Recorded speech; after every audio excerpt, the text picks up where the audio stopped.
What's going on, guys? Welcome back to my channel. I hope you guys are doing good. I'm making this video as an update because it's now been a few weeks, or rather just less than 2 weeks since I finished my CFA Level 1 exam. When I'm filming, it is currently the 30th of November. I had my exam on the 18th of November, and this was probably one of the hardest exams, or just more the hardest period of my life. So again, if you guys haven't watched the videos, I broke it down previously of like my move and like my intentions in regards to how I've been feeling towards medicine and moving towards banking, consulting, and just looking into all of these different things. And it sort of started in like the third year of medical school. It's led up to me registering for the CFA Level 1 exam last August 2024, and you know, the aim was to take it in May of 2025, but of course I had to retake my OSCE, which forced me to, you know, just to ensure that I pass, I moved the exam to November. I tried to move it to August, but I was outside of the time period. So this sort of led on and spanned until I had to eventually go on to do this exam in November, which of course allowed me to have some time to relax after my OSCEs and my OSCE resits. You can watch those previous videos as well. And you know, right now, like during this period from August to November, I started F1. I've really been enjoying it. I'm on surgery right now, lower GI, and during this period it would be a thing of me commuting. I'm staying at home to save money, but I'm commuting over 1 hour to East Croydon. Then I'm coming back from East Croydon. I'm studying on the way there early at, like, you know, 6 to 7 a.m. I'm studying while I'm in the gym, and also just trying, of course, to do things to, you know, now build up my portfolio, because of course I'm still trying to apply for roles in banking, internships, things like that. But also doing this exam also made me realize I do like roles as well, and things like asset management. Long term, I would like to maybe move into those sort of fields, unless, you know, something happens. And you know, I'm also interested in medicine. I'm also interested in ophthalmology. So I'm sort of at a crossroads now as well between you know, going into the next half of my F1 year, you know, to build my application, my portfolio for ophthalmology, or to study for the CFA Level 2 exam. Which is crazy, I know, because even before I started this process, I didn't even think that I would want to take Level 2, but I quite enjoyed this Level 1 exam. I thought it was very, very interesting. It was long. It was a 4.5-hour exam, split up into 2 parts. It encompassed a lot of topics: fixed income bonds, equity valuation, quantitative methods, financial statements and reporting, derivatives, alternative investments. I just found it so interesting. And doing Level 2 now, I'm thinking, is this just a way for me to procrastinate further, for not doing my portfolio, even though it would involve me studying something? Will it actually add that much benefits to my application? I do have some experience in banking and, you know, working like a hedge fund for like 6 to 8 weeks for both, but would maybe doing some other things, like maybe studying for the GMAT to apply to an MBA after, would that be better, you know, during this period of January to June 2026? And also to take into account, I have my ARCP, which basically just means I have to pass F1, and there's some things I need to do to pass F1, like to be involved in projects and things like that, which also help me to apply to ophthalmology, and I need time to do that. So we'll study for Level 2, take a time away from studying and doing those things to build my portfolio for ophthalmology. So there's so much things that's going on with me right now. I also wanted to go into as well just how this exam was.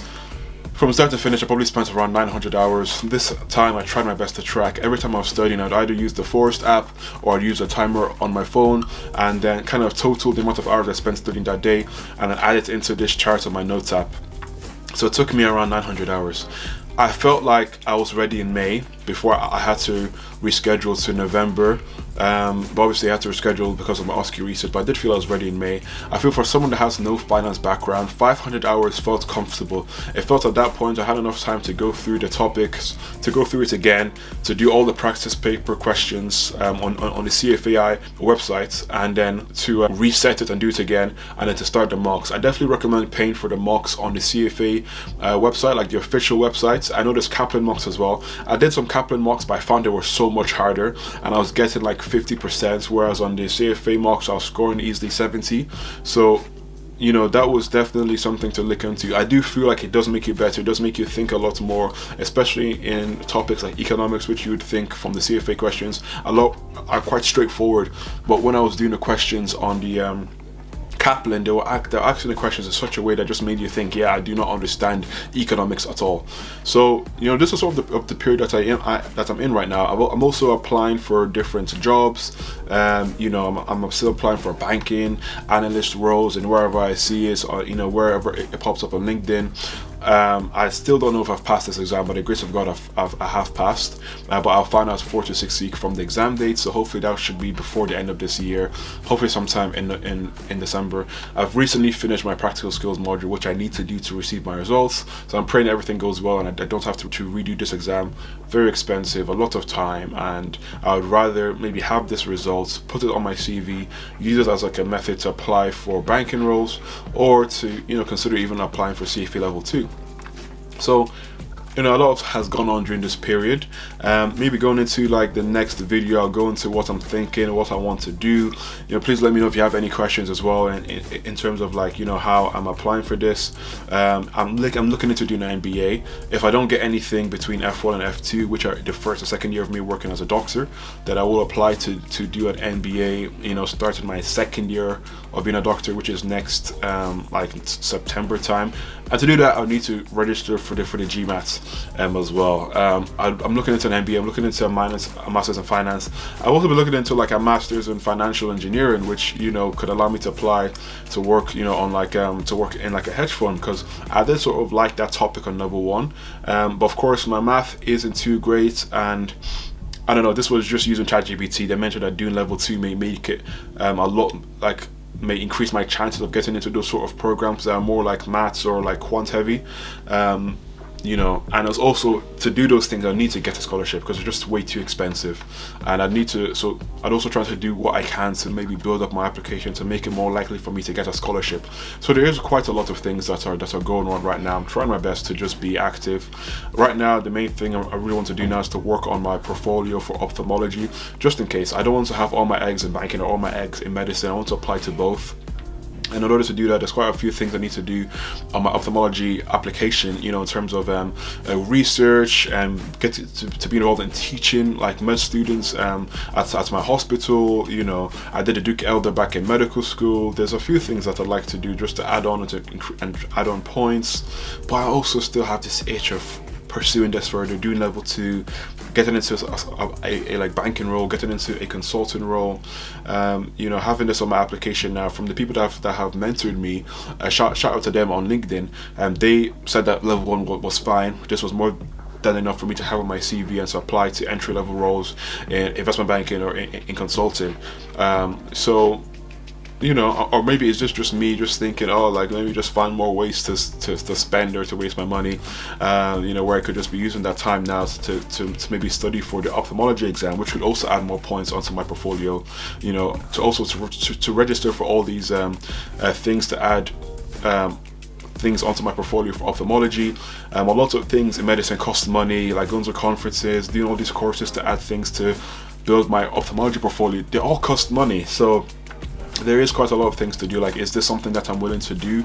Do I want to go and like add some more money on and like to pursue a career that I don't really want to do? But I guess the same could be said for me staying in banking. Do I want to add more money and to pump more money into something like banking where I'm not 100% sure if that's what I want to do? Because obviously grass is always greener, which I'm also trying to take into account when I'm deciding and planning these steps. I've talked with my parents. They're happy for me to do either. They've really encouraged me, but of course I almost want someone to tell me what to do. But at the end of the day, it's my choice, and it's something that I do need to pray about and I do need to fast about, just to make sure that God helps me, God guides me in the right direction. But these are all those things that are going on right now, guys. Please let me know what sort of videos you'd like to see.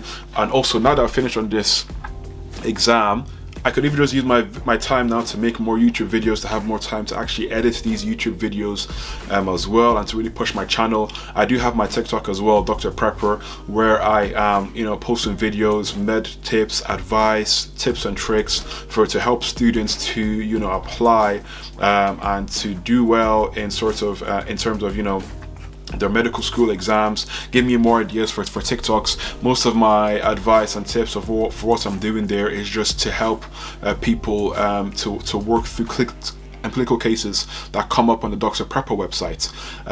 So again, if you're a medical school student as well and you're interested in getting advice or working through clinical cases and that force you to use all of your knowledge, be it differentials, be it being able to pick up key signs, key exam signs, to work through your differentials, investigations, and management, then please check out Dr. Prepper.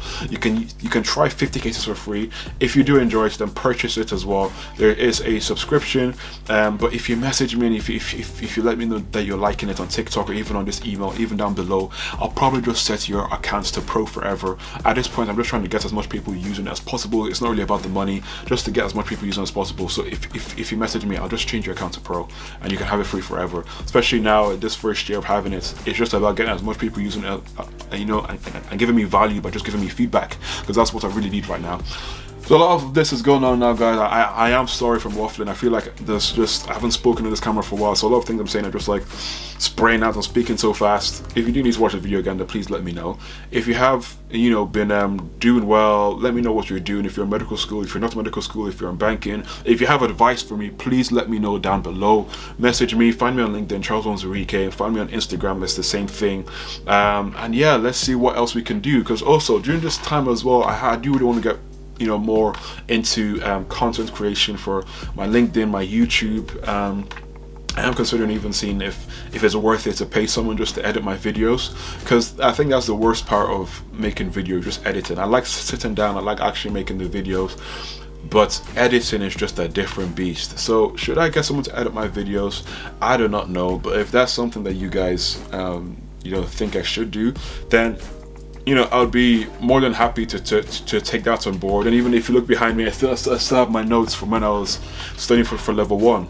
So yeah, I've said quite a lot now, a lot to think about, as I plan my next few months. But I'm going to try and plan it now with God. I've not been putting God first. I've been trying to do all myself, trying to study all myself, but I need to put God first, and that is the aim going into the next few months. Let me know what you guys think in the comments down below, and I'll see you in the next video. Also, please give me tips for what you want me to actually do, and if you've been in this sort of situation before, I'd really appreciate it. But yeah, that's it for now, guys, and I'll see you in the next video.